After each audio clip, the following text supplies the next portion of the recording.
Movie की शुरुआत में हम एक वेडिंग का सीन देखते हैं जहाँ पर सभी लोग वो फ्लावर का बुके पकड़ने के लिए रुके हुए थे। इतने में ही हमारी फीमेल लीड शाओ नीचे गिर जाती है और वहीं पर बेहोश हो जाती है। लेकिन जैसे ही उसकी आंखें खुलती है वो सीधा एक शादी से घर में होती है और उसने गंदे कपड़े पहने हुए थे। यहाँ पर वो दो बच्चों को देखती है और वो सोचने लगती है कि आगे वो यहाँ पर क्या कर रही है। फिर उसके बच्चे उससे डर रहे होते हैं। फिर जैसे ही वो खड़ी होती है उसे कुछ कुछ याद आने लगता है कि वो चिकन खाते हुए अपने बच्चों को डांट रही थी और काम करने के लिए बोल रही थी। यहाँ पर वो जैसे ही कैलेंडर को देखती है वो समझ जाती है कि उसने टाइम ट्रेवल किया है। फिर बाद में वो सोचने लगती है कि ये मेरे बच्चे हैं और मैं इस गंदे से घर में रह रही हूँ इतने गंदे तरीके से, और मेरा हस्बैंड कौन होगा। यहाँ पर वो बच्चे उससे डर रहे होते हैं तो फिर शाओ ने बोलती है कि मुझसे मत डरो, लेकिन फिर भी वो बच्चे उससे डरकर उसके ऊपर बॉम्ब्स फेंकने लगते हैं। इतने में वहाँ पर लू आ जाता है और लू भी होता है हमारे शाओ का हस्बैंड, और विंडो से एक आंटी देख रही होती है, इन सभी की बातें सुन भी रही होती है। यहाँ पर लू अपने दोनों बेटे डी और बी को बुलाता है और उन्हें डरने से मना करता है, और यहाँ पर वो शाओ पर चिल्लाता है। शाओ से बोलती है कि मुझे समझ रहा है तुम क्या बोल रहे हो, तुम जैसा सोच रहे हो मैं वैसी बिल्कुल भी नहीं हूँ। यहाँ पर शाओ मन में सोचती है कि लू तो पहले जैसा अभी भी हैंडसम ही है, यानी कि फ्यूचर में भी लू ठीक इसी तरह दिखता है। फिर यहाँ पर वो विंडो से देख रही आंटी अंदर आती है और फिर वो लू को शाओ के बारे में कंप्लेन करने लगती है कि जब तुम यहाँ पर नहीं थे तो फिर मैंने बच्चों को रोता हुआ सुना और फिर जोर जोर से मदद भी मांग रहे थे और शाओ उन्हें चिल्ला रही थी और उनसे काम भी करवा रही थी। यहाँ पर शाओ को उस आंटी को देख के याद आता है कि ये तो वही गॉसिप वाली आंटी है जो ऑफिस में पूरा टाइम सबके बारे में ऊट पटांग बातें करती रहती है। इसके बाद में वो आंटी बोलने लगती है कि लू को देखो, लू कितना अच्छा है, आर्मी में भी टॉप 1 पर आता है वो, और तुम्हें देखो, तुम्हें तो किसी चीज की समझ ही नहीं है।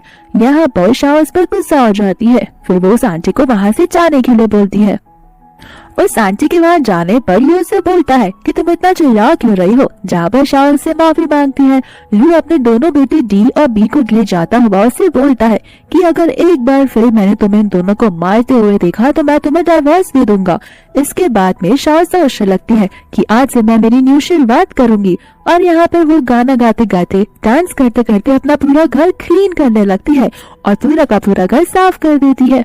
इसके बाद में वहाँ पर डी और बी को उसके डैड बोलते हैं कि तुम्हें अपनी मम्मी के बारे में ऐसा नहीं बोलना चाहिए। यहाँ पे वो दोनों रोने लगते हैं। इसके बाद में शाओ जब अपने आप को मिरर में देखती है तो वो डर जाती है। फिर वो बोलती है कि अब मुझे समझ में आ रहा है कि लू मुझे डाइवोर्स क्यों देना चाहता है। यहाँ पर वो बोलने लगती है कि थोड़ा सा स्किन केयर और मेकअप के साथ तो मेरा फेस और भी खिल उठेगा। फिर इसके बाद में वो अपने आप को अच्छे से बनाती है, यानी कि वो अपने आप को अच्छे से रेडी करती है और थोड़ा बहुत मेकअप करती है और वो बहुत तेजी रखती है। फिर इसके बाद में लू शाओ को पुकारता है तो फिर शाओ बाहर निकलती है और यहाँ पर लू शाओ को देखकर शाय हो जाता है। फिर शाओ उसको पूछने लगती है कि क्यों, क्या मैं अच्छी दिख रही हूँ? तो फिर लू से हाँ बोलता है, लेकिन उसे बोलता है कि ऐसे ड्रेसेस बाहर पहनकर मत जाया करो। फिर यहाँ पर शाओ सोचने लगती है कि हाँ मुझे तो पता है इस जनरेशन में ऐसे ड्रेसेस पहनना मतलब बहुत नुकसान हो रहा। यहाँ पर वो आंटी 2 गुंडों को लेकर आती है। फिर उन्हें बोलने लगती है कि यही है शाओ का घर। फिर बाद में वो गुंडे चिल्ला चिल्ला कर शाओ को बाहर बुलाते हैं। साथ ही साथ में लू और उसके बच्चे डी और बी भी वहाँ पर आ जाते हैं। फिर उनमें से वो बड़ा वाला गुंडा उन्हें बोलता है कि तुम्हारी वाइफ ने हमसे उधार लिया था और उसने कहा था कि अगर मैंने तुम्हें ये नहीं लौटाया तो इसके बदले में तुम मेरे बच्चे को ले सकते हो। फिर बाद में शाओ को धीरे धीरे वो बात याद आने लगती है कि एक दिन मेरी इतनी बुरी थी मैं अब इस चीज को कैसे सॉल्व करूंगी। फिर यहाँ पर वो गुंडा उस बच्चे को ले जाने लगता है, जहाँ पर वो दोनों उस बच्चे को ले जाने को नहीं देते। यहाँ पर शाओ को वो धक्का मार देता है और वो गुंडा एक बाम्बू की स्टिक से सीधा लू को अटैक करने वाला होता है, लेकिन यहाँ पर शाओ पीछे से आ जाती है, जहाँ पर वो डंडी शाओ को लग जाती है। इसके बाद में वो लोग बच्चे को शांत करते हैं। फिर यहाँ पर वापस से वो गुंडा जब मारने वाला होता है तो फिर यहाँ पर लू भी उसे किक मार देता है, और ये सारी चीजें वो बकवास आंटी पीठ पीछे से देख रही होती है। और फिर यहाँ पर लू एक किक कर उन दोनों को मजाक चखाने लगता है। फिर बाद में वो लोग वहाँ से भाग जाते हैं। यहाँ पर वो आंटी आकर उसे बोलने लगती है कि तुम्हारी वाइफ तो बहुत बुरी है, तुम्हें इसके साथ डाइवोर्स ले लेना चाहिए। तो लू से बोलता है कि ये मेरे फैमिली का मैटर है और बार बार आप इसमें टांग लगाना तो बंद कर दो। फिर यहाँ पर वो आंटी गुस्सा हो जाती है। इसके बाद में सभी लोग घर पर बैठते हैं, जहाँ पर शाओ सबसे माफी मांगती है और यहाँ पर लू गुस्सा होकर जाता है। तो शाओ को लगने लगता है कि अब तो शाओ की बैंड बच गई और लू अब तो उसे डाइवोर्स देकर रहेगा। लेकिन फिर लू अपने बैंक के पासबुक के साथ आता है और उसे बोलता है कि ये मेरी सेविंग्स है, तुम इनमें से अपना लोन पे कर सकती हो। यहाँ पर शाओ वो बहुत सारा पैसा देकर सोचने लगती है कि तुम्हारे पास इतने पैसे कहाँ से आए। तो लू उसे बोलता है कि ये सारी चीजें मैंने अपनी सेविंग्स में से सेव की थी, तो फिर तुम इसका यूज कर सकती हो और बाकी के जो पैसे बचे तुम उन्हें अपने नाम पर रख लेना। यहाँ पर शाओ उससे बहुत खुश होती है और लू उससे बोलता है कि मैंने तुमसे शादी की है तो मुझे तुम्हारी रिस्पॉन्सिबिलिटी लेनी ही होगी। मैं तुम्हारे साथ अच्छा रहूंगा अगर तुम मेरे बच्चों के साथ भी अच्छी रहोगी। फिर उसके बाद में वो खाना बनाने के लिए जाता है तो शाओ उसे रोकती है और बोलती है कि मैं खाना बनाऊंगी। यहाँ पर लू तो सोच में पड़ जाता है कि आखिर कब से शाओ को खाना बनाना आने लगा। और फिर यहाँ पर शाओ अपनी कुकिंग स्किल्स सिखाने लगती है और बोलने लगती है कि अगर कभी भी किसी को इम्प्रेस करना हो तो उसको इम्प्रेस करने के लिए हमें उसका पेट को इम्प्रेस करना होगा। और यहाँ पर वो बर्गर्स, फ्राइज और साथ ही साथ में फ्राइड चिकन बनाती है और बनाती तो इतना अच्छा है कि उसकी बहुत ज्यादा खुशबू आने लगती है। यहाँ पर लू इन सब चीजों को देखकर पूछने लगता है कि आखिर ये सब क्या है। फिर बाद में शाओ से एक्सप्लेन करती है, जहाँ पे बी उसे बोलता है कि मैं तो आपका खाना नहीं खाऊंगा। तो फिर शाओ खाना खाकर बोलती है कि ठीक है मत खाओ, ये तो बहुत ज्यादा टेस्टी है। फिर डी और बी दोनों के दोनों वो खाने लगते हैं और यहाँ पर हमें पता चलता है कि डी बात नहीं कर सकता। यहाँ पर लू से बताता है कि मैं उसे डॉक्टर के पास तो ले गया था, डॉक्टर ने कहा कि उसके गले में कुछ प्रॉब्लम नहीं है, शायद उसे साइकोलॉजिकल प्रॉब्लम हो इसलिए वो कुछ बोल नहीं सकता। इसके बाद में शाओ से कुछ बोलती नहीं है। लू से पूछता है कि क्या तुम्हें अजीब नहीं लगता कि तुम किसी और के बच्चे को पाल रही हो। तो शाओ से बोलती है कि नहीं, बिल्कुल भी नहीं, मैं इन्हें अपने बच्चे जैसा ही मानती हूँ। और मन में शाओ बोलती है कि अच्छा हुआ, स्टेप मदर होना तो बहुत अच्छी चीज है, मुझे वो प्रेगनेंसी के पेन से बच गई और यहाँ पर मेरा हस्बैंड भी इतना अच्छा है। फिर बाद में वो अपना लोन कलेक्ट करने के लिए निकल जाती है और लू को बोलती भी है कि देखना अब से तुम्हें एक न्यू वाइफ मिलने वाली है। फिर यहाँ पर शाओ जी को देखती है और जी के साथ में कोई तो लड़की होती है। फिर यहाँ पर शाओ जी की गर्लफ्रेंड होने का नाटक करती है। यहाँ पर वो लड़की को गुस्सा आता है और उससे वो वहाँ पर कब्र मारकर चली जाती है। तो जी उससे बोलता है कि मैंने तुमको कहा था ना कि पब्लिक में मुझसे बातें ना किया करो। यहाँ पर शाओ बोलती है कि बकवास बंद करो और मेरे पैसे मुझे वापस दो। यहाँ पर जी बोलता है कि तुम किस पैसों की बात कर रही हो। तो फिर शाओ को उसके हाथ में एनवेलप दिखता है तो वो एनवेलप छीन लेती है। यहाँ पर जी सबको चिल्ला चिल्लाकर बुलाता है और बोलने लगता है कि इसने मेरा पैसा चोरी किया है। यहाँ पर शाह सभी को बोलती है कि ये एनवेलप मेरे हस्बैंड का है, आप सभी लोग इस पे स्टैम्प भी देख सकते हो। तो फिर वहाँ पर एक आदमी बोलता है कि स्टैम्प कभी भी फेक नहीं होता। फिर बाद में जी बोलने लगता है मुझे ये पैसे इसने अपनी मर्जी से दिए हैं क्योंकि ये मेरे साथ रात में सोई थी। फिर यहाँ पर सभी लोग शाह को लेकर बुराइयां करने लगते हैं, लेकिन शाह सोचती है कि मैंने एक्सप्लेनेशन क्यों दूं। तो वो वहाँ से जाने लगती है, लेकिन जी उसे जाने ही नहीं देता और उन दोनों में हाथापाई होने लगती है। और इसी बीच वो खड़ूस आंटी आकर उन दोनों को देख लेती है और फटाक से जाकर वो लू को बताने लगती है। यहाँ पर फिर लू भाग कर शाओ को बचाने के लिए आता है, लेकिन यहाँ पर तो सीन उल्टा ही होता है जहाँ पर शाओ जी को बहुत पिट रही होती है। फिर बाद में वो लू को देखते ही ऊपर उठती है और लू की बाजी में चली जाती है और बोलने लगती है कि इसने मुझसे पैसे लिए थे और अब वो वापस नहीं कर रहा। यहाँ पर जी उसे मारने आता है, लेकिन लू उसे रोक देता है और उसके पैसे वापस करने के लिए बोलता है। फिर वो अपने जी को उसके पैसे वापस करने पड़ते हैं और पैसा रिटर्न करने के बाद वो वहाँ से चला जाता है। जहाँ पर शाओ सोचने लगती है कि आखिर तुम्हें इन सब के बारे में कैसे पता चला। फिर बाद में शाओ पीछे से आंटी को देखती है और बोलने लगती है कि ओह आप, वही मैं सोचूं कि लू को ये सारी बातें इतना जल्दी कैसे पता चल गई।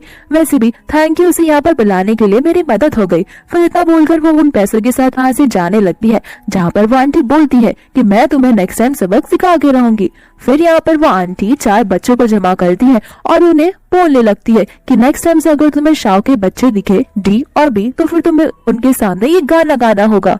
जहाँ पर वो उन्हें ये बोलने के लिए बोलती है कि तुम्हारी मॉम एक वाइल्ड वुमन है जो किसी और के साथ रात में सोई थी। फिर बाद में वो उन्हें कैंडीज देकर वहाँ से जाने के लिए बोलती है। दूसरे डी और बी अपनी मम्मा से बाहर खेलने की परमिशन मांगते हैं और उसे पूछते हैं कि कहीं आप हमें मारोगी तो नहीं।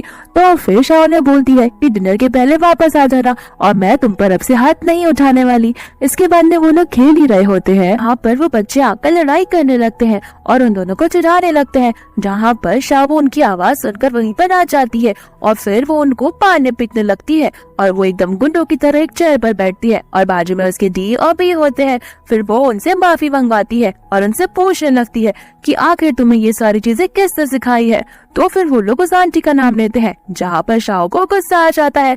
तो फिर वो उन सब के साथ उस आंटी के पास जा रही होती है और चलते चलते वो एक वास में कुछ गंदी सी पॉटी भी लेकर जाती है और यहाँ पर वो उसे बाहर आने के लिए बोलती है और उस पर चिल्ला उठती है। तो फिर सभी लोग बोलने लगते हैं कि बच्चों का आपस में झगड़ना तो नॉर्मल है, इसके लिए तुम इतना बड़ा ओवर थिंकिंग का फर्स्ट क्यों बना रही हो। यहाँ पर शाह सबको बोलती है कि बच्चे लड़ाई करते हैं वो ठीक है, लेकिन ये बूढ़ी औरत न जाने सबको क्या गंदा गंदा सिखा रही है। तो फिर बाद में वो आंटी बोलती है कि तुम तो करती हो, मैंने तो बस उन्हें बताया है, तो इसमें बुरा क्या है। यहाँ पर फिर सभी के पेरेंट्स गुस्सा हो जाते हैं। यहाँ पर शाह उसको एक थप्पड़ मारती है और बोलती है कि अगली बार से अगर मेरे बारे में कुछ भी रूमर्स फैलाया तो मैं तुम्हें जिंदा नहीं छोड़ूंगी। यहाँ पर वो आंटी को गुस्सा आता है, तो जैसे ही वो उसे मारने के लिए जाती है वो नीचे गिर जाती है। फिर शाह वहाँ से चली जाती है, जहाँ पर सभी लोग उसे चिल्लाने लगते हैं। तब पर शाह एकदम सुपर बॉम की तरह कुशन पर बैठी होती है और उसका बच्चा उसे बोल रहा होता है कि आप तो कितनी कूल लग रही थी, आज से आप हमारी रोल मॉडल हो। और यहाँ पर वो बोलने लगती है कि तुम दोनों कितने प्यारे हो। इतने में ही वहाँ पर लू है। यहाँ पर शाओ बहुत जोर जोर से चीजें पटक कर घर की साफ सफाई कर रही होती है और लू भी उसका पीछे पीछे उसका साथ देता रहता है। और यहाँ पर दोनों बच्चे उन दोनों को इस तरह देखकर तंग आ जाते हैं। फिर शाओ चेयर पर खड़ी होकर कबर्ड के ऊपर से एक बुक निकाल रही होती है, इतने में ही उसका पैर फिसल जाता है और यहाँ पर लू उसे बचा लेता है। जहाँ पर शाओ को लू का चेस्ट दिखाई देता है और उसे देखकर तो वो लगती है कि कितना ज्यादा हैंडसम और हॉट है। यहाँ पर फिर शाओ गुस्सा होकर अंदर चली जाती है। दूसरी ओर डी और बी अपने डैड को समझा रहे होते हैं कि किस तरह से वो उसकी मॉम का दिल झेल सकते हैं, क्योंकि उसने ये बोला कि अगर डैड आपने मॉम को नहीं समझाया तो फिर आप देख लो, क्योंकि हम तीनों की खुशी मॉम में ही बसी है और हम आपको छोड़ेंगे नहीं।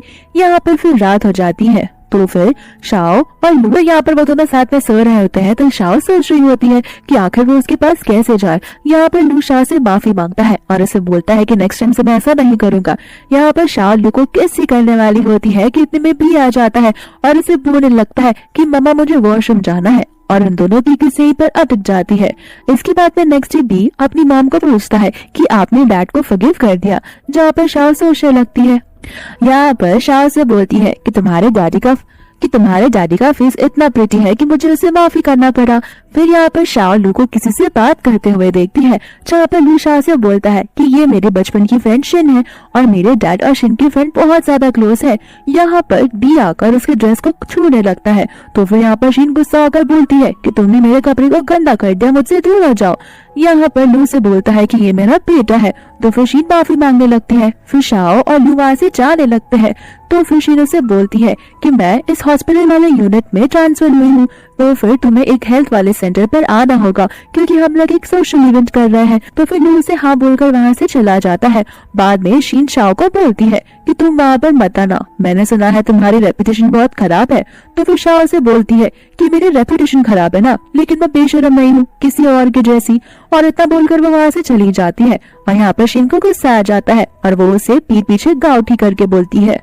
घर पर आने के बाद लू शाओ से पूछता है कि क्या तुम मुझसे नाराज हो कि मैंने एक लड़की से बात की। तो शाओ से बोलती है कि नहीं, बिल्कुल भी नहीं, मैं तुमसे नाराज नहीं हूँ, लेकिन मैं तुम्हें कुछ लिस्ट दूंगी, तुम वो सारे प्रोडक्ट्स लेकर आना। लू यहाँ पर पूछता है कि तुम मेकअप के सामान क्यों मंगा रही हो। तो शाओ से बोलती है कि इवेंट पे मुझे भी तो जाना है और एक बहुत धमाका सा कमबैक देना है। जहाँ पर वो इवेंट वाला दिन आ ही जाता है और सभी आंटियां चर्चा कर रही होती है कि यहाँ पर कितना अच्छा इवेंट होने वाला है। फिर वहाँ पर शीन आती है। तो फिर वो आंटी शीन के बारे में बताती है कि हमारी पुराने डायरेक्टर की बेटी है जो इस वार्ड में शिफ्ट हुई है। फिर यहाँ पर सभी आंटियां शीन की ब्यूटी के बारे में तारीफ करने लगती है और वो नकचिड़ी आंटी शीन के बारे में बताती है कि शीन और लू बचपन से फ्रेंड्स थे और बहुत क्लोज थे, लेकिन शाओ ने आकर शीन को लू से छीन लिया। इसके बाद में वो और भी बातें और बुराइयां करने लगते हैं। इतने में ही लू आ जाता है जो शाओ के साथ आया होता है। और यहाँ पर लू के फ्रेंड्स आ जाते हैं जो बोलने लगते हैं कि तुम्हारे पास इतनी ब्यूटीफुल फ्रेंड है और कभी तुमने मुझे इनसे इंट्रोड्यूस ही नहीं करवाया। यहाँ पर लू गुस्से में आकर अपने फ्रेंड को लात मारता है और बोलने लगता है कि गधो ये तुम्हारी भाभी है। इसके बाद में वो लोग उनसे माफी मांगते हैं। फिर यहाँ पर शाह उनके पास जाकर खड़ी हो जाती है जहाँ पर आंटिया उसे चिढ़ा रही होती है और शीन भी भला बुरा बोलती है। तो फिर शाह उसे मुंह पर बोल देती है कि कम से कम मैं किसी और के पति को छीन तो नहीं रही हूँ ना। और यहाँ पर सभी लोग शॉक हो जाते हैं। दूसरी ओर हम देखते हैं कि एक फॉरेन से क्लाइंट आया होता है जो रशिया से आया है और सभी लोग बहुत खुश हो जाते हैं उसे देखकर कि बाहर वाला इंसान हमारे गांव में आया है। यहाँ पर शीन शाह को बोलती है कि तुमने तो कभी फॉरेनर को देखा ही नहीं होगा क्योंकि तुम तो एकदम गावटी हो। मैं तो कितनी बार फॉरेन जाकर भी आई हूँ। फिर वो आंटी शीन की तारीफ करने लगती है और बोलने लगती है कि तुम तो कितनी पढ़ी लिखी हो और ये तो एकदम गवार सी है। फिर बाद में वो ट्रांसलेटर जो रशियन से चाइना में भाषा ट्रांसलेट करने वाला था वो वहाँ पर नहीं आया होता है क्योंकि वो ट्रैफिक में होता है। वे सभी लोग यहाँ पर तंग आ जाते हैं और परेशान हो जाते हैं कि आखिर ये प्रोजेक्ट कैसे पूरा होगा। तो फिर शाह बोलती है कि मैं इनसे बात करने का कोशिश कर सकती हूँ। यहाँ पर लू से बोलता है कि प्लीज मजाक करना बंद करो। तो शाह बोलती है कि मैं सीरियस हूँ। यहाँ पर वो आंटी भी उसे चिढ़ाने लगती है और शीन भी उसे बोलती है कि तुम्हें क्या लगता है एक टीवी देखकर तुम रशियन लैंग्वेज सीख जाओगी? तुम्हें तो चाइनीज लिखने भी नहीं आता।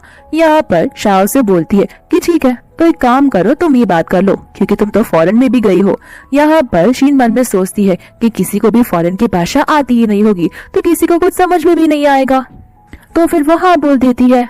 यहाँ पर शीनो से इंग्लिश में बात करने लगती है तो फिर वो क्लाइंट गुस्सा हो जाता है। फिर यहाँ पर शाह बात करती है और सभी को लगने लगता है कि शाह बस ऐसे झूठ मूठ का बोल रही है जहाँ पर उस क्लाइंट को कुछ समझ नहीं आ रहा होता। लेकिन असल में शाह बहुत अच्छे से रशियन बात कर रही होती है और क्लाइंट भी उसके साथ अच्छे से बात कर रहा था। इतने में ही वो ट्रांसलेटर वहाँ पर आ जाती है जहाँ पे वो बोलने लगती है कि क्लाइंट ने डील क्लोज कर ली है और क्लाइंट को बहुत अच्छा लगा है शाह से बात कर। और ये सुनकर वहाँ पर सभी लोग शॉक हो जाते हैं क्योंकि उन्हें यकीन ही नहीं हो रहा होता कि शाह को रशियन आती है।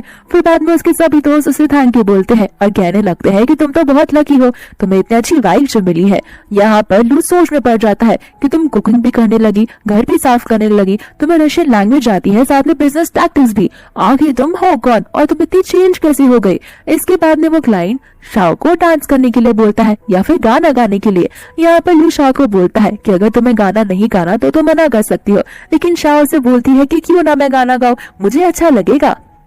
और यहाँ पर शाह बहुत सुरीली आवाज में गाना गाने लगती है जहाँ पे सभी लोग उसे चीयर करते हैं और उसकी तारीफ करने लगते हैं। और यहाँ पर शीन जेलस होने लगती है। दूसरी ओर वो लोग जब घर जाते हैं तो शाह ने बहुत ज्यादा ड्रिंक कर लिया होता है जहाँ पर शाह लू को बोल रही होती है कि तुम कितने हैंडसम हो और फिर वो उसके साथ फ्लर्ट करने लगती है और इसी चक्कर में उन दोनों की किस हो जाती है। यहाँ पर लू से अपने डाउट्स पूछने लगता है जहाँ पर शाह को तो लगता है कि अब तो वो गई और उसे सारी सच्चाई पता चल गई हो। लेकिन लू से बोलता है कि भले तुम फ्यूचर से हो या फिर पास्ट से, तुम मेरी वाइफ हो और तुम्हारा ध्यान रखना मेरा फर्ज बनता है।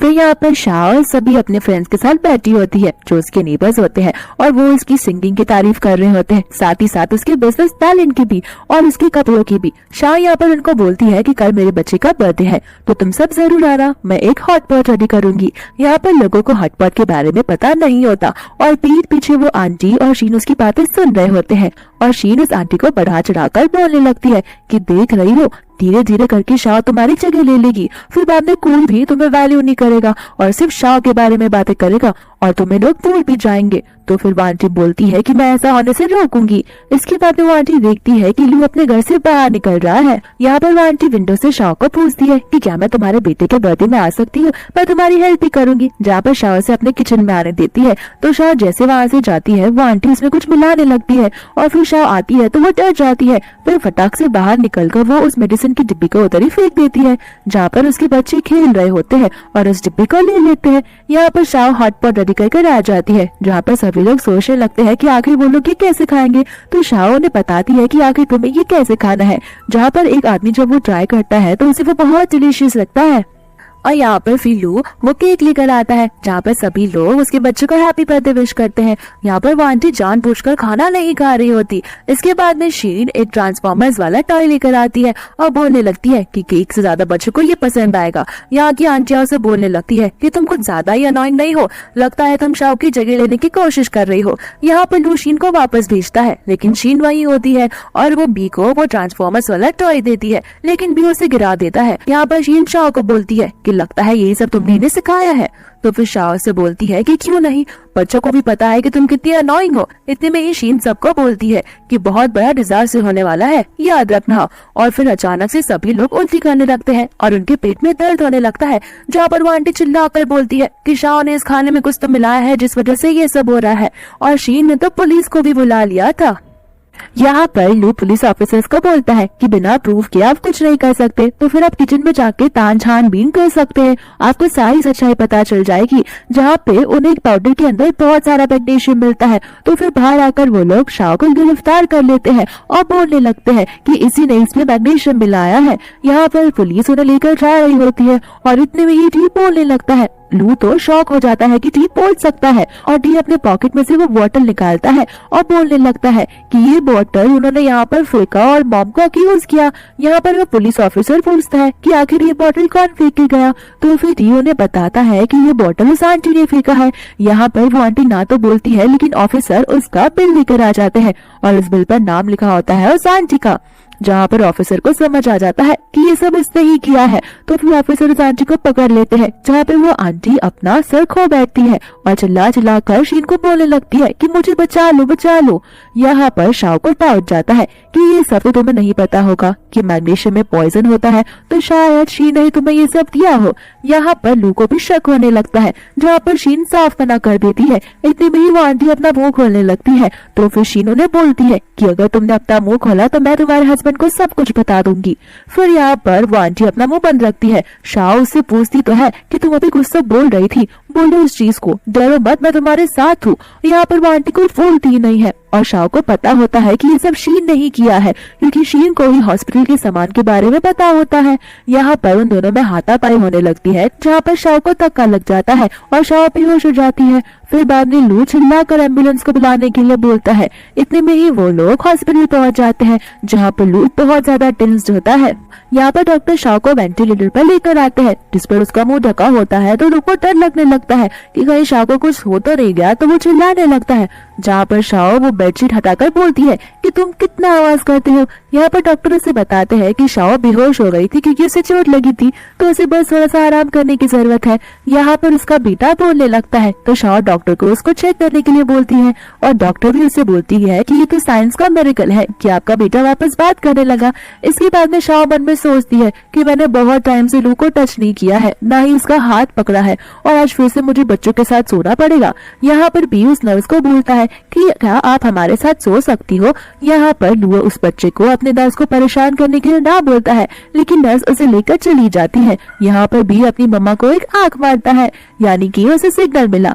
इसके बाद में शाओ लू को अपने पास बुलाती है, जहाँ पर वो उसे बोलती है कि मेरे हाथ में दर्द हो रहा है, और वो जैसे ही लू नीचे आता है तो उसे गालों पर किस कर देती है।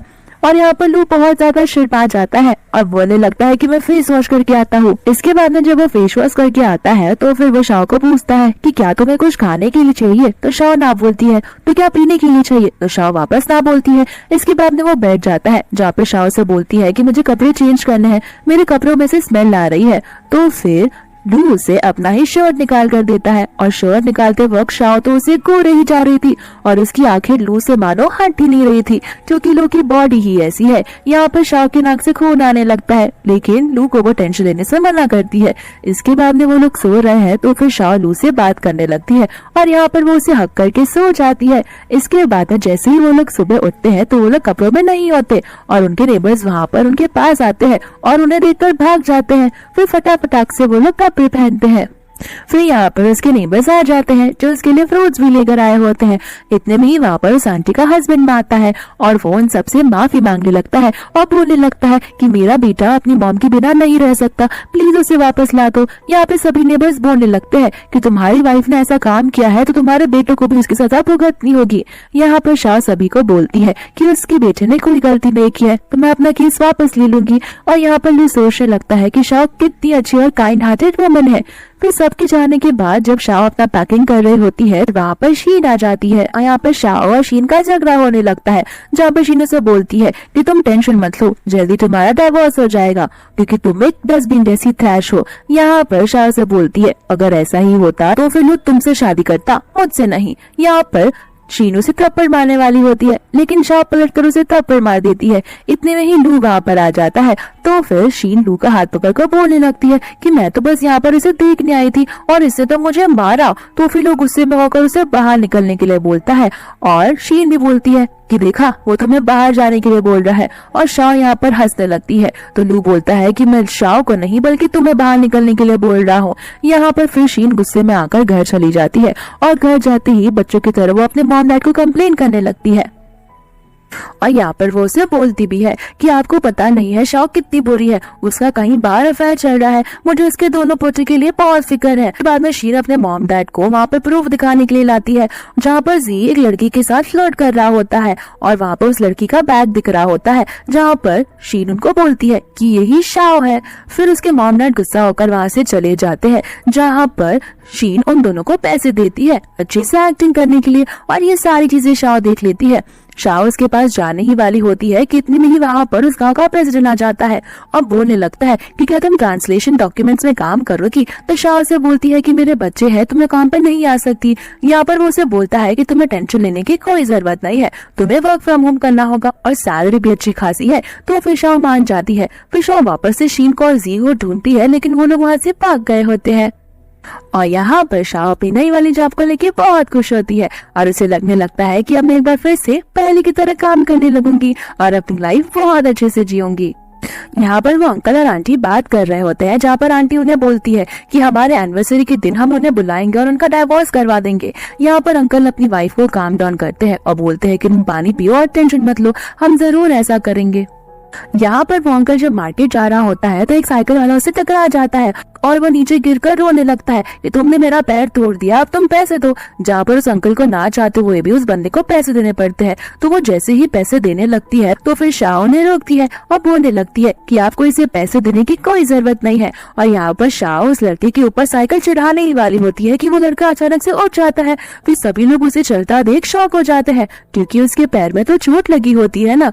यहाँ पर सभी लोग शाह को थैंक यू बोलते हैं क्योंकि अगर वो यहाँ पर नहीं होती तो सभी लोग यहाँ पर उल्लू बन जाते। इसके बाद में वो अंकल उसे मीट देते हैं लेकिन शाह उस मीट को लेने से मना कर देती है। यहाँ पर वो अंकल शाह को देखकर सोचते हैं कि काश मेरी डॉटर इन लॉ भी ठीक ऐसी ही होती।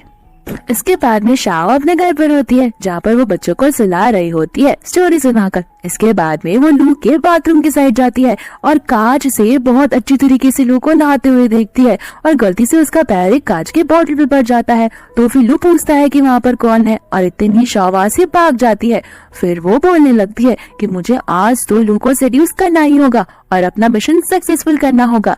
यहाँ पर लू आ जाता है नहाकर, जहाँ पर शाह उसे चीजें बोलती है कि मैंने तुम्हें कहा था ना कि अब मैं ठीक हो चुकी हूँ तो फिर हम रात स्पेंड कर सकते हैं। यहाँ पर लू बहुत घबरा जाता है और उसके हाथ से चीजें नीचे गिर जाती है। फिर यहाँ पर शाह लू को किस करने लगती है और लाइट बंद कर देती है। फिर जैसे ही वो लोग कपड़े निकालने लगते हैं तो फिर लू उसको बोलता है कि क्या तुम श्योर हो कि हमें ये सब करना चाहिए।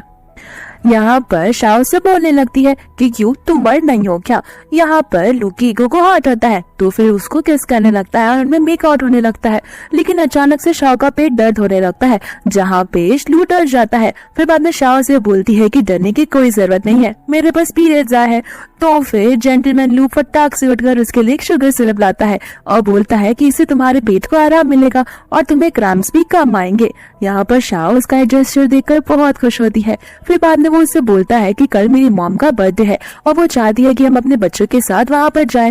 तो फिर शाओ से पूछती है कि आखिर इसमें प्रॉब्लम क्या है। तो लू से बोलता है कि प्रॉब्लम ये है कि मेरी मॉम हमारी शादी के लिए कभी रेडी ही नहीं थी, तो फिर मुझे लगता है कि कहीं कोई सीन ना हो जाए। यहाँ पर शाओ से बोलती है कि तुम्हें टेंशन लेने की कोई जरूरत नहीं है, मैं तुम्हारी मॉम को यूं इम्प्रेस कर दूंगी। फिर इसके बाद में शाओ जब जा रही होती है तो वो अपने नेबर्स को एक मशरूम सेल करते हुए देखती है जो एक आदमी को सेल करने वाले थे। तो शाओ तो बोलने लगती है मन में कि ये तो बहुत महंगे में बिकेंगे, लेकिन वो एजेंट इन्हें लूट लेगा। तो फिर शाओ उनके साथ जाती है जहाँ पे वो इसका प्राइस 3000 बोलती है। तो उसके फ्रेंड्स उसे बोलते हैं कि हम तो बस 10 रुपए में से बेच देते हैं। यहाँ पर वो उससे बोलती है कि तुम लोग टेंशन मत लो, बस मुझे देखते जाओ। यहाँ पर वो बंदा उसे बोलता है कि नहीं नहीं ये कुछ ज्यादा ही एक्सपेंसिव है, 20 रुपए दूंगा। तो फिर वो उसे बोलने लगती है कि मैं 3000 से 1 रुपया ऊपर नहीं लूंगी और ना ही नीचे, क्योंकि मुझे पता है कि तुम बाद में जाकर इसे सेल करोगे तो तुम्हें 10,000 मिलेगा। क्या तुम चाहते हो कि मैं तुमसे 5,000 लूं? यहाँ पे वो लड़का फटाक से उसे 3000 दे देता है और उसके सभी फ्रेंड्स बहुत ज्यादा खुश हो जाते हैं। फिर इसके बाद हम शीन को लू की मॉम के साथ में देखते हैं जो इससे चिपकी हुई थी और यहाँ पर उसकी मॉम बोलने लगती है कि काश मुझे तुम्हारी जैसी बहू मिली होती। इतने में वहाँ पर शाओ और लू आ जाते हैं जहाँ पर उसकी मॉम उन दोनों को लेकर गुस्सा होने लगती है और बड़ा बुरा बोलने लगती है और कहने लगती है कि ये औरत तुम्हारी फैमिली को बिगाड़ कर रख देगी। फिर यहाँ पर उन सब में झगड़ा होने लगता है जहाँ पे लू गुस्सा होकर शाओ को लेकर जाने लगता है। इतनी भी वहाँ पर उसके डैड आते हैं और पूछने लगते हैं आखिर क्या हुआ है। लू अपने डैड को बोलता है कि ये मेरी वाइफ शाओ है और यहाँ पर उसका डैड शाओ को देखकर बहुत खुश हो जाता है क्योंकि उन्हें याद आता है कि ये तो वही लड़की थी जिसने मार्केट में मेरी हेल्प की थी। तो फिर वो उन सबको बैठने के लिए बोलता है। बैठने के बाद में वो अपनी वाइफ को वो सारा इंसिडेंट के बारे में याद दिलाता है।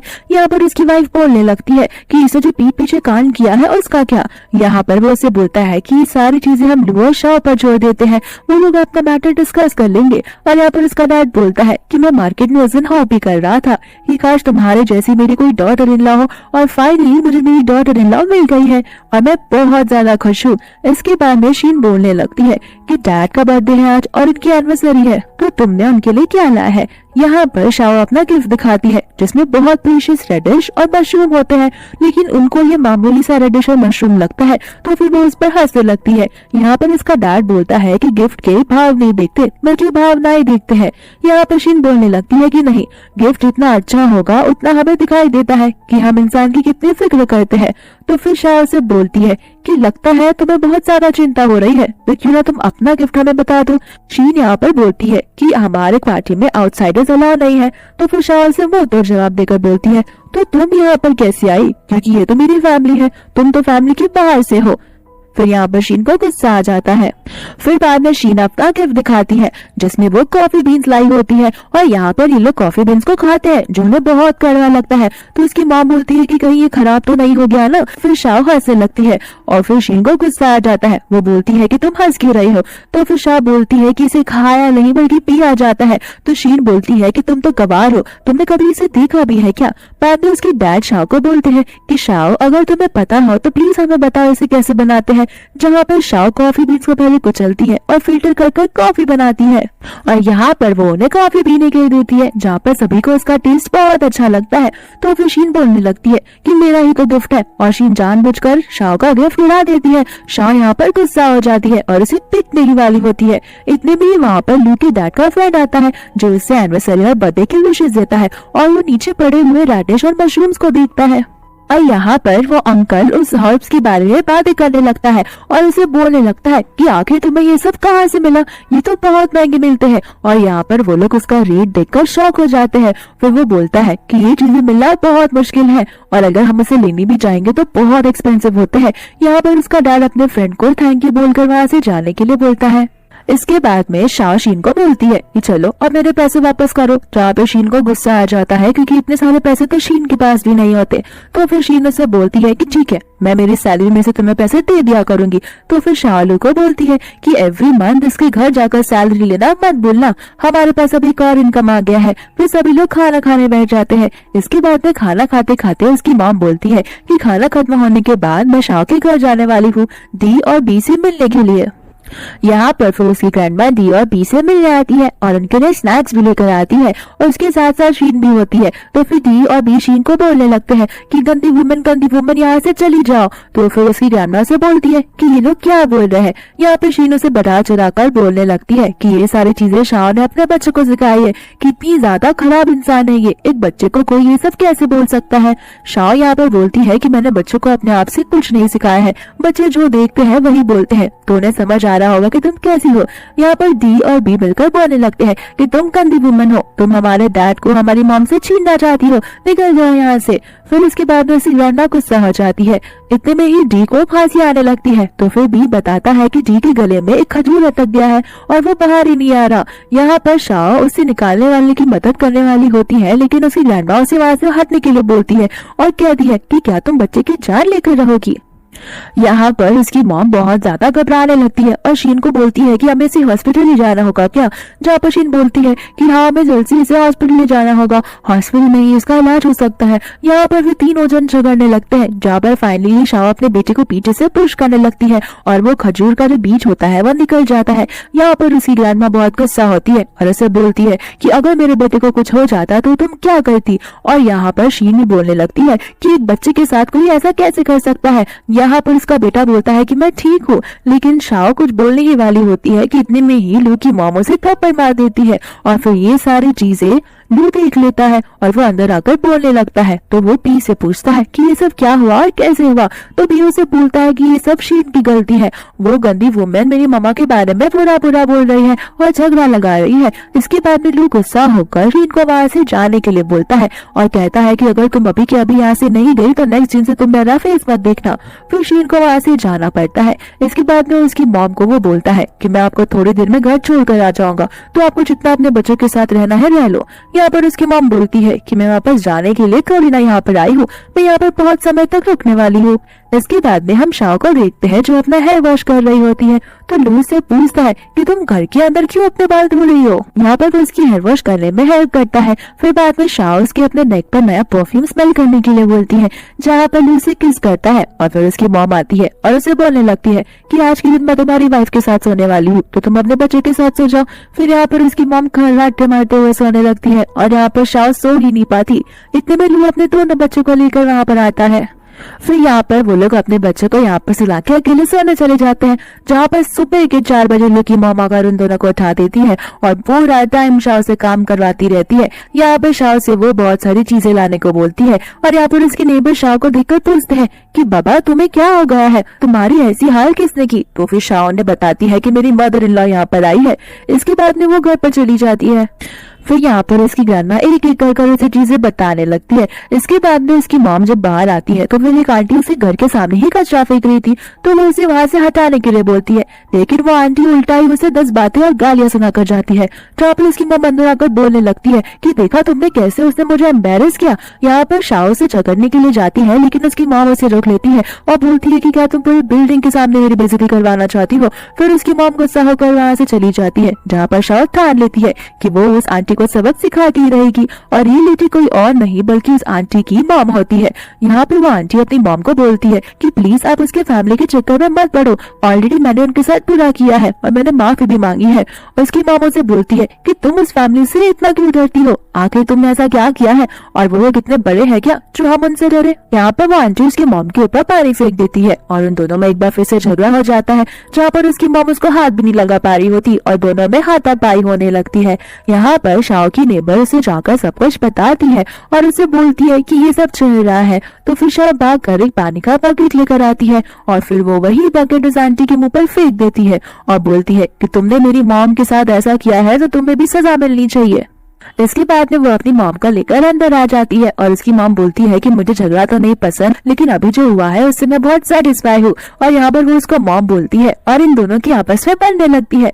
इसके बाद में खाना खाते टाइम उसे बोलती है कि जब जब वो आपको तंग करेगी तब तब मैं उस पर पानी फेंकने वाली हूँ। और यहाँ पर आते जाते शाओ उस पर पानी फेंकती रहती है जब जब वो उसकी बुराइयां करती रहती है। इसके बाद में वो आंटी अपनी मॉम को फाइनली उसके घर पर लेकर आती है और बोलती है कि शाओ मेरी मॉम से गलती हो गई और यहाँ पर माफी मांगने आई है। यहाँ पर उसकी मॉम को बहुत अच्छा लगता है कि उससे माफी मांगी गई। इसके बाद में उसकी मॉम सोचने लगती है कि ये इतनी अच्छी है और इतनी इंटेलिजेंट भी, बट मैंने इससे कितना सारा काम करवाया और इसे बहुत तंग किया है, अब मैं इसकी सेवा करूंगी। जहाँ पर वो इसे बैठने के लिए बोलती है और घर के काम भी करती है, साथ ही साथ वो उसके लिए खाना भी बनाती है। इसके बाद में लू अपने घर आकर सोच रहा होता है कि मैं इतने दिन से घर नहीं खाती ही नहीं हो, तो उसकी मॉम बोलने लगती है कि लेकिन तुम्हारी वाइफ तो खाती है ना, और यहाँ पर वो लोग हंसने लगते हैं। इसके बाद बर्तन धोने के टाइम पे उसकी मॉम और शाओ झगड़ रहे होते हैं कि मैं बर्तन धोऊंगी। ये यहाँ पर शाओ से बोलती है कि ये बहुत लंबी कहानी है। दूसरी ओर लू, शाओ और उसकी मॉम बैठकर बात कर रहे होते हैं, जहाँ पर शाओ और लू उसकी मॉम को शीन के बारे में सारी सच्चाई बताते हैं कि शीन हर वक्त शाओ को नीचा दिखाना चाहती है, तो उसने जानबूझकर जी को हायर किया, जहाँ पर उसने वो नाटक किया कि शाओ किसी के साथ तो मेकआउट कर रही है, साथ ही साथ उसने खाने में भी ड्रग्स मिला दिया था। यहाँ पर उसकी मॉम ये सारी बातें सुनकर बहुत ज्यादा शॉक हो जाती है और वो शाओ से माफी मांगने लगती है और बोलने लगती है कि मुझे नहीं पता था कि मेरे घर पर ही मैं सांप पाल कर रख रही थी, मैं तो उसे अपनी बेटी मानती थी और ये सब वो कर रही थी मेरे पीठ पीछे, मुझे सच में माफ कर दो। इसके बाद में उसकी मॉम अपने दोनों बच्चों को लेकर वहाँ से चली जाती है बाहर घूमने के लिए, जहाँ पर वो शाओ को आग मारती है ताकि शाओ और लू आपस में टाइम स्पेंड कर पाए। यहाँ पर शाओ और लू दोनों किस करना शुरू कर देते हैं और एक भी हो जाता है। फिर जब दी और भी घर पर आते हैं तो दी पूछता है कि मॉम आपकी गाल लाल क्यों है, तो फिर उसकी मॉम उसे चिढ़ाकर बोलती है कि ये तो तुम्हारी मॉम का फेस ग्लो कर रहा है ब्यूटी की वजह से। फिर इसके बाद में शीन एक बार फिर से उनके घर आती है, जहाँ पर शाओ से बका रही होती है, तो शीन चिल्लाने लगती है। शीन की चिल्लाती हुई आवाज सुनकर उसके सारे घर वाले बाहर आ जाते हैं और शीन को लग रहा होता है कि सब उसका साइड लेंगे, लेकिन यहाँ तो उल्टा ही होता है, सभी लोग शाओ का साइड लेने लगते हैं और इसका हस्बैंड उसे बोलता है कि तुम्हारी अब बकलौलपंती बहुत हो गई, मैं अब हमेशा के साथ शाओ के ही साथ रहना चाहता हूँ, शाओ अब बदल चुकी है और तुम बार बार हमारी फैमिली में टांग लड़ाना बंद कर दो, मैं तुम्हारे साथ अपना रिश्ता यहीं पर खत्म करता हूँ। साथ ही साथ मॉम भी उसके साथ अपना सारा रिलेशन खत्म कर देती है। इसके बाद में लू ने उसकी वाइफ के लिए बर्थडे पे क्रिसमस के टाइम पे बहुत बड़ा पार्टी ऑर्गेनाइज किया होता है, जहाँ पे शाओ एकदम क्वीन जैसी दिख रही होती है और हमारा लू भी कुछ कम नहीं दिख रहा था। फिर इसके बाद में वो लोग बहुत अच्छे से वो दिन सेलिब्रेट करते हैं। यहाँ पर वो लोग बेडरूम में आकर मेकआउट करने वाले होते हैं, लेकिन शाओ को अपने पेट में कुछ फील होता है, फिर वो समझ जाती है कि वो फिर से प्रेग्नेंट है। इसके बाद में हम एक लाइफ देखते हैं जहाँ पर शाओ का सबसे छोटा बेटा और डी और बी सभी लोग खेल रहे होते हैं, लेकिन इसी के बाद हम क्या देखते हैं कि शाओ की तो नींद खुल गई होती है और वो होश में आ जाती है और हम फिर से एक बार वही वाली सीन में वापस चले जाते हैं जहाँ पर वेडिंग हुआ था और वो चक्कर आकर नीचे सो गई थी। फिर उतने में वो बोलने लगती है कि मेरा हस्बैंड कहाँ पर है, और सामने से आता है लू उसके लिए बुके लेकर और उसे वो वहाँ पर शादी के लिए भी प्रपोज कर देता है। इसी के साथ ये मूवी यहीं पर खत्म हो जाती है।